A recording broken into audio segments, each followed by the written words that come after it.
kita baca Fatihah bareng-bareng ya, dimulai dengan tahu dan juga bismillah.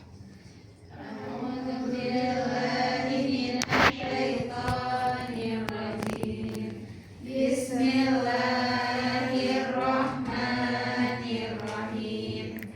Alhamdulillahirabbil alamin.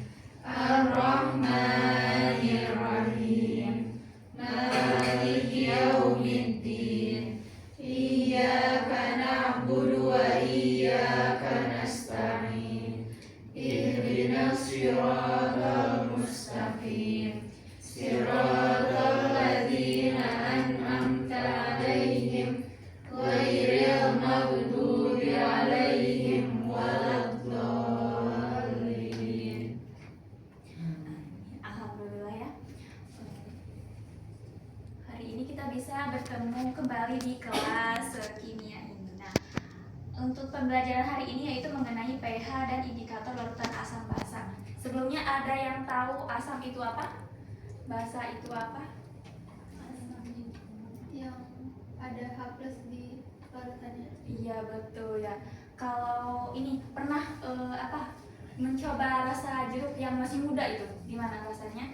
Asam. Nah, itu ada contoh asam di kehidupan sehari-hari gitu ya. Nah, kalau misalkan basa di kehidupan sehari-hari apa contohnya? Sabun. Iya betul, sabun. Pernah cobain basa saja? Enggak Bu. Tapi sabun itu rasanya Pahit. kenapa pahit? Pernah nyobain? Oke ya, kita akan praktikum hari ini mengenai larutan asam basa dengan menggunakan indikator. Sebelum praktikum, kita harus tahu dulu gitu ya karakteristik dari asam basa itu sendiri. Nah, ini ada dari karakteristik asam basa. Nah, asam itu rasanya tadi apa? Asam. Terus basa pahit. Nah, untuk pH asam itu kurang dari 7. Kalau basa Lebih dari 7. Nah, kalau dari diuji dengan lakmus, dia akan apa? Asam tuh dia akan apa? Lakmus merah tetap merah. Betul. Lakmus merah jadi biru. Lakmus biru jadi merah. Lakmus biru jadi merah, lakmus merah tetap Merah. Itu untuk asam. Kalau basa, Lakmus biru tetap biru. Lakmus merah jadi biru. betul ya. Nah, untuk asam itu sendiri dia sifatnya korosif gitu ya. Tahu korosif? Korosif ada yang tahu? Apa korosif? Perkarakan logam ya, dia tuh korosif itu dapat membuat karat suatu logam. Nah, kalau basa itu sifatnya kaustik. Jadi kaustik itu dia dapat merusak jaringan hidup gitu. Iya, jadi cukup bahaya ya kalau untuk basa ini ke kulit karena dia tuh bisa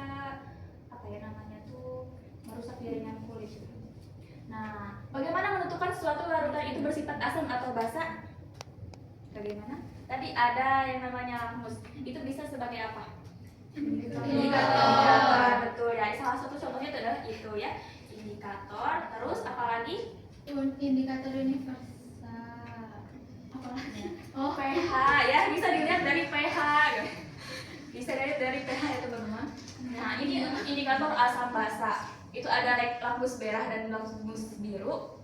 Gambarnya seperti itu ya. Nah, untuk indikator universal ini untuk pH meter. Kalau lakmus merah dan biru ini cuma bisa nentuin dia itu asam atau basa gitu. Jadi dia gak bisa spesifik langsung nentuin pH-nya berapa. Nah, untuk indikator universal dia bisa langsung menentukan pH-nya berdasarkan rentang warna yang keluar nanti pas diuji. Nah, untuk pH meter ini bisa langsung menentukan secara spesifik nih koma-komanya tuh pH-nya itu berapa. Nah, yang tadi itu ada indikator alami. Nah, indikator alami ini dari ekstrak bahan alam gitu yang bisa mengubah atau bisa menjadi indikator asam basa dengan perubahan warna. Next, sekarang kita langsung aja ya melakukan percobaan. Boleh, ini untuk kelompok 1, ini kelompok 2. Ini untuk LK-nya. Ya, untuk praktikumnya bareng-bareng ya. Nah, ini ada plat tetes. Ini apa tadi teh? Indikator universal. Nah, kalau ini Lakmus merah dan biru. Iya betul ya. Kalau ini adalah ekstrak bahan alamnya ya buat indikatornya. Boleh ya. Langsung saja praktikum. Praktikumnya kita pakai sampel NH3 0,1 m dan HCl 0,1 m, CH3COH dan NaOH ya. Hati-hati ya kalau dalam melakukan praktikumnya ya, kalau takutnya kena tangan gitu kan, tadi ada sifat asam itu korosif dan kaustik gitu ya, cukup berbahaya. Boleh langsung saja dilakukan praktikumnya. Ini untuk bahan-bahannya boleh bareng-bareng aja gitu ya. Di bawah.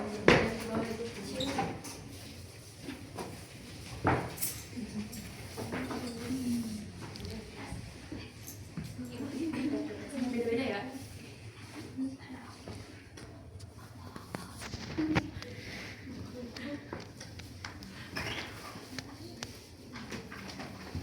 Indikatornya ya.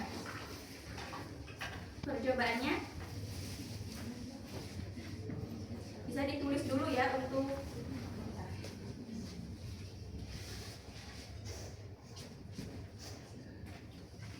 LK-nya cukup jelas atau masih ada yang mau ditanyakan? Halo. Ini untuk LK-nya cukup jelas ya. Iya, semangat itu kan. Ini lagi membaca.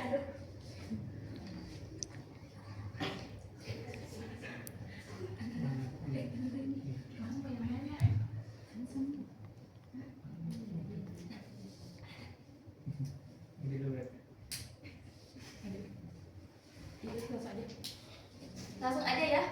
Di apa itu yang pertama itu menggunakan indikator alami. Bisa diteteskan dulu asam sampelnya di plat tetes, kemudian ditetesi dengan ini indikator alaminya ya.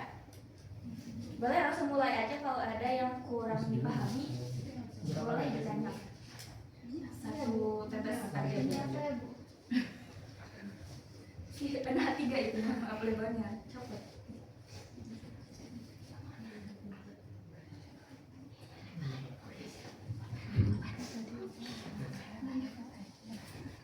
Gimana bisa? Ada bisa? Ini apa tadi Bu? NH3.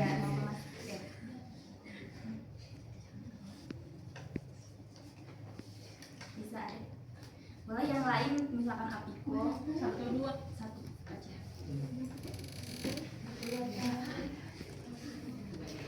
Ini bebas berapa tetes Bu?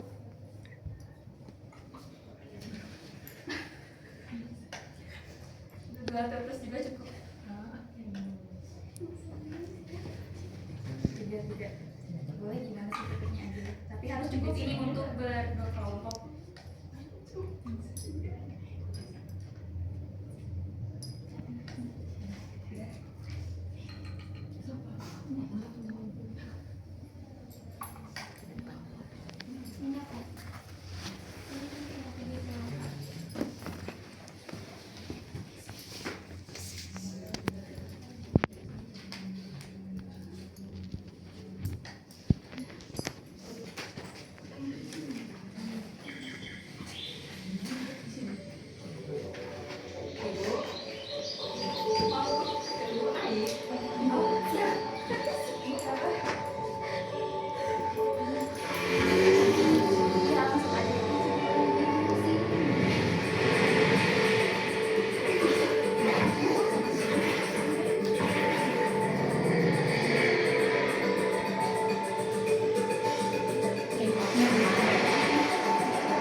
Sudah ada ya kendala?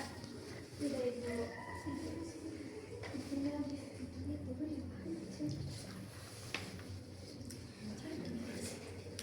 Ini prosedurnya gimana Bu?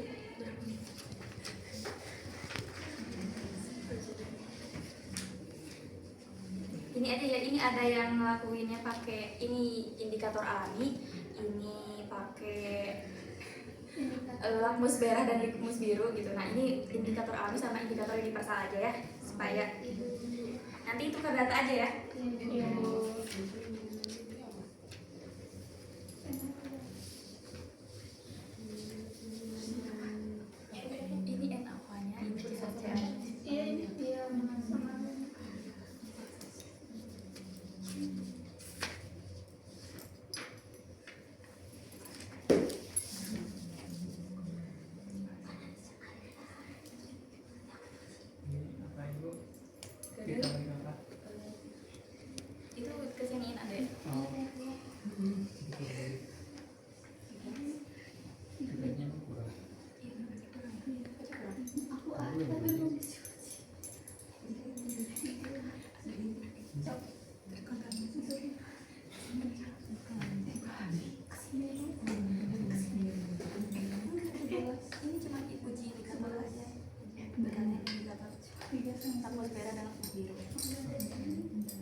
N2. Ini sama HCl sama NaOH juga ya. Ini juga diberi label ya.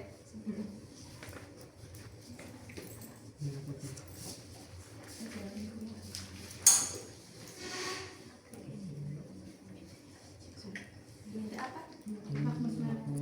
Enggak, ini larutan apa? Berarti sisanya apa? Basa ya. Gimana ini udah?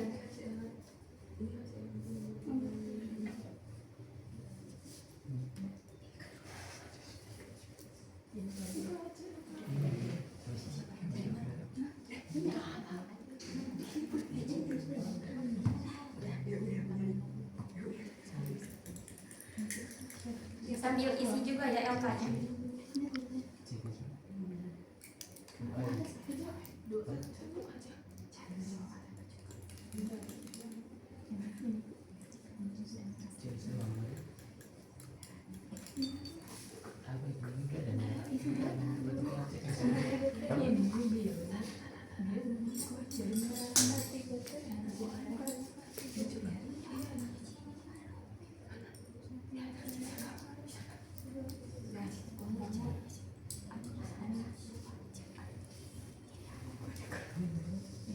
Udah ditulis.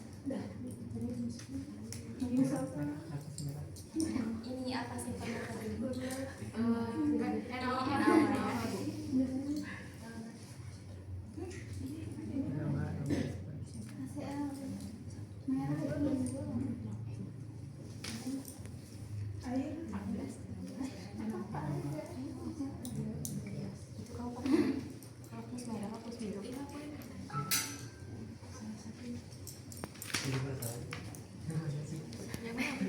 ini kelompok 1 cuma lapis merah dan lapis biru. Nah, kelompok 2 indikator universal sama indikator alami.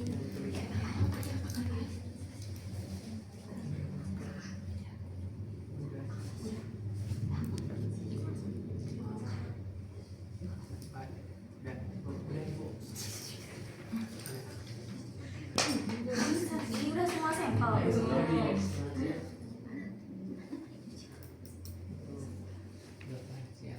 Udah HCl 13.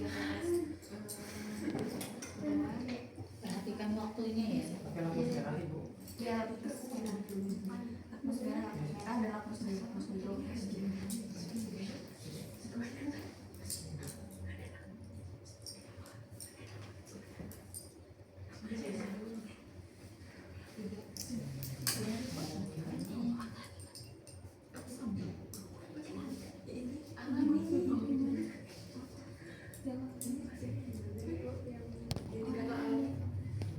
Dari perubahan warnanya ya, sambil lihat. Nanti catat aja warnanya gimana ya. Oranye. Enggak, itu kayak beta ada yang kayak air gitu.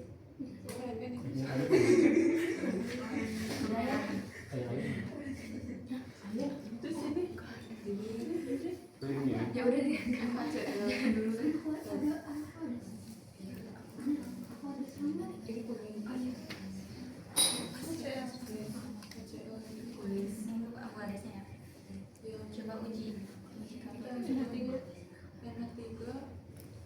Kuning juga, tapi yang dipucat. Ini katanya yang dipucat yang saya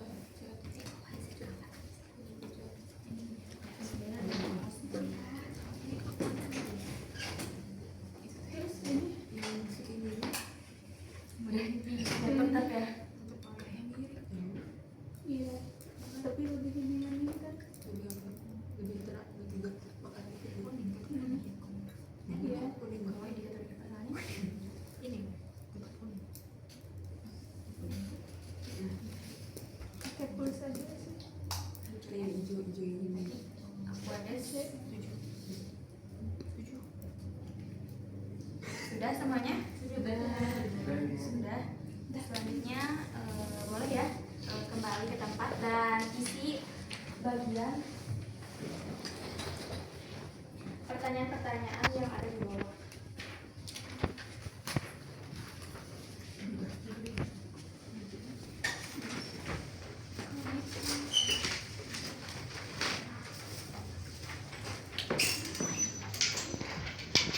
Oh iya, udah.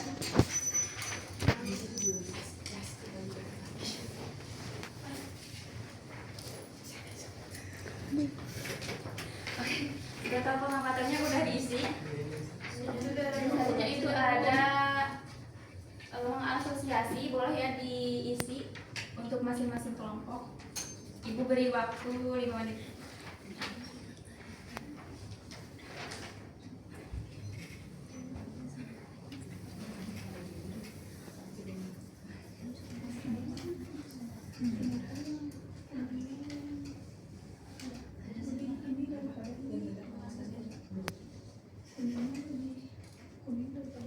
Sudah semuanya?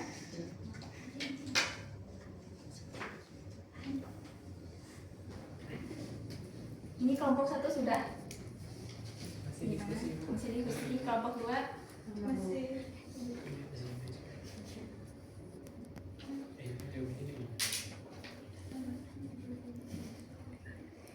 Memori aja Iya, Bu. kelamaan. Langsung aja ya.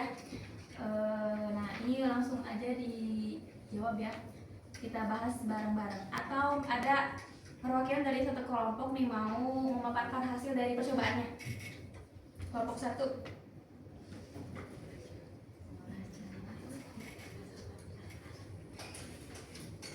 Untuk bahan yang air, kertas lakmusnya tetap tidak ada perubahan. Untuk lakmus merah tetap merah, lakmus biru tetap biru. Sedangkan untuk larutan HCl dia merubah lakmus biru jadi lakmus merah. Untuk NaOH dia merubah lakmus merah jadi biru. Untuk cuka dia merubah lakmus biru jadi merah, dan untuk amonia atau NH3 merubah lakmus merah jadi biru. Iya betul ya. Boleh ya kelompok 2 catat ya dari data pengamatan percobaan dari kelompok apa itu? Kelompok 1 ya. Nah, bagaimana kelompok 2 hasil dari percobaan?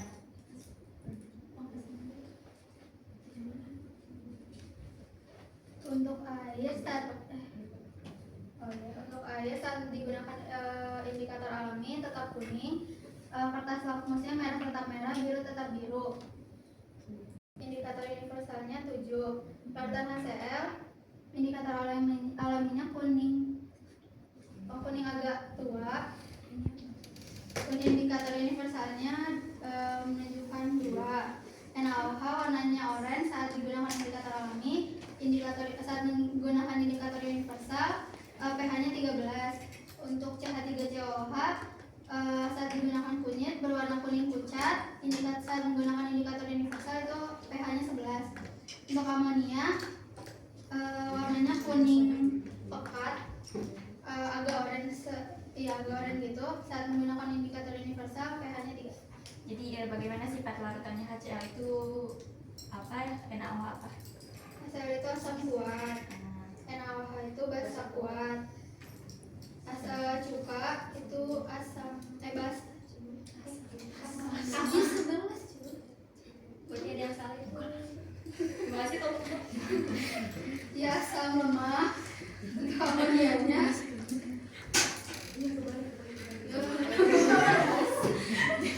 ya cuka itu asam lemah, amonianya basa lemah.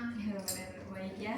Nah, langsung untuk pertanyaan nomor 4. Nah, manakah yang yang termasuk asam kuat, basa kuat, asam lemah, dan basa lemah? Tadi ya sudah disebutkan oleh kelompok 1 ya. Kelompok 2 maaf. Terus nah, ngomong apa? Itu NH3 dan CH3 NaOH dengan konsentrasi yang sama memiliki pH yang berbeda. Ya, kenapa tadi?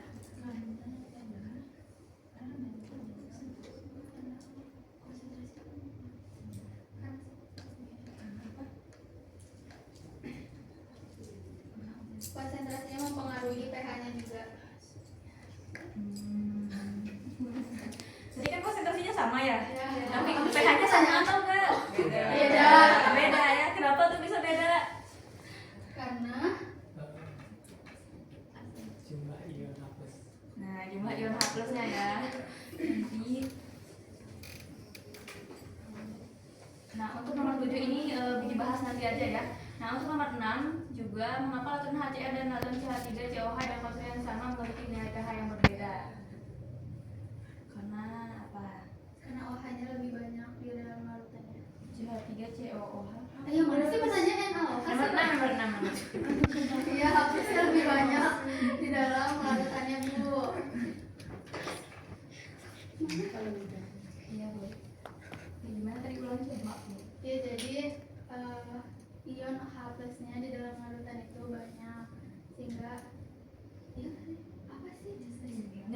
H3COH? Oh, karena HCl itu punya H plus lebih banyak dari CH3COH. Iya. Kalau H plusnya banyak, Oke. Kemana-mana ya. Baik, kita langsung bahas aja ya. Nah,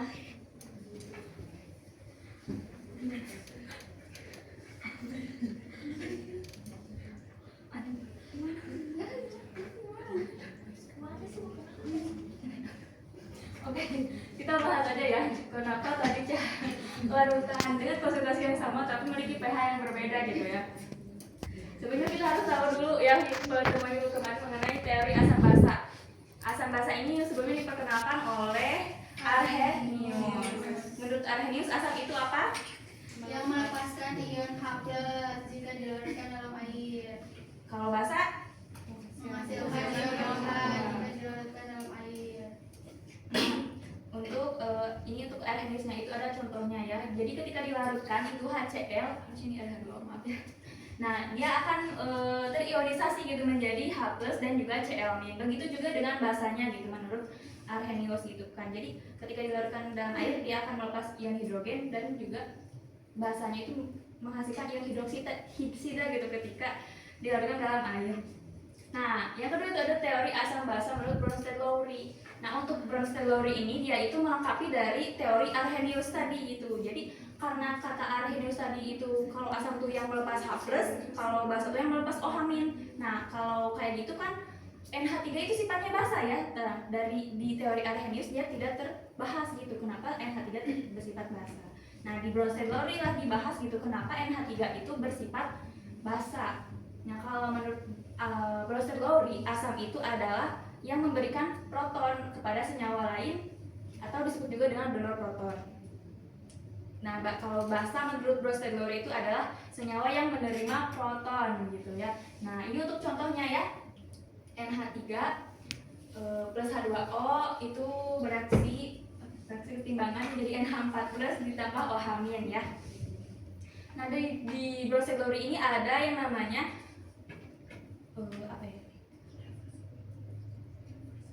apa ya lupa lagi. Jadi istilahnya pasangan asam basa konjugasi gitu ya. Ya jadi di sini kan coba di HCl dulu nih. HCl ditambah H2O menjadi H3O plus ditambah Cl nih. Dia itu akan suatu asam akan berpasangan dengan basa konjugasinya gitu ya. Nah, contohnya itu adalah NH3. NH3 ini dia akan menerima proton dari H+ ini, H2O ini, jadinya dia NH4+. Karena dia menerima proton maka dia bersifat basa ya. Nah, untuk H2O karena dia melepas proton atau memberikan proton makanya dia bersifat asam. Ini untuk pasangan asam basa konjugasinya. Ada yang mau ditanyakan? Nah, next itu ada asam basa menurut Lewis ya. Nah, kalau menurut Lewis asam itu adalah yang dapat menerima pasangan elektron dari senyawa lain dan membentuk ikatan kovalen koordinasi. Nah, untuk basanya itu yaitu senyawa yang dapat memberikan pasangan elektron. Jelas ya?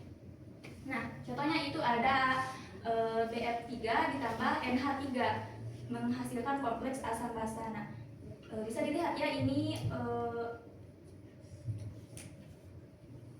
pasangan elektronnya ya. Jadi si N-nya doang yang memberikan bukan memberikan tapi berikatannya tuh elektronnya itu dipakai bersama-sama gitu, tapi hanya dari elektronnya dari N aja gitu. Nah, next itu ada pH larutan asam basa. Nah, pH ini didasarkan berdasarkan banyaknya ion yang dihasilkan pada pemilihan asam dan basa. Ini diklasifikasikan jadi asam kuat dan basa lemah, basa kuat dan basa lemah. Nah, di asam basa ini ada skala pH. pH ini sebagai penentu kekuatan asamnya itu.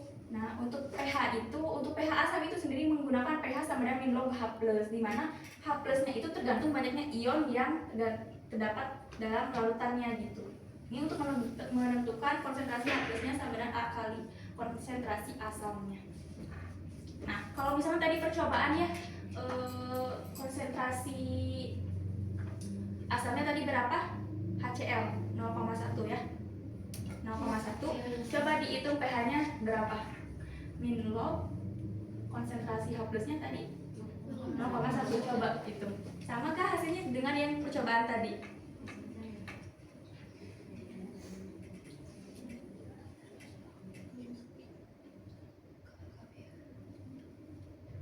Sama gak?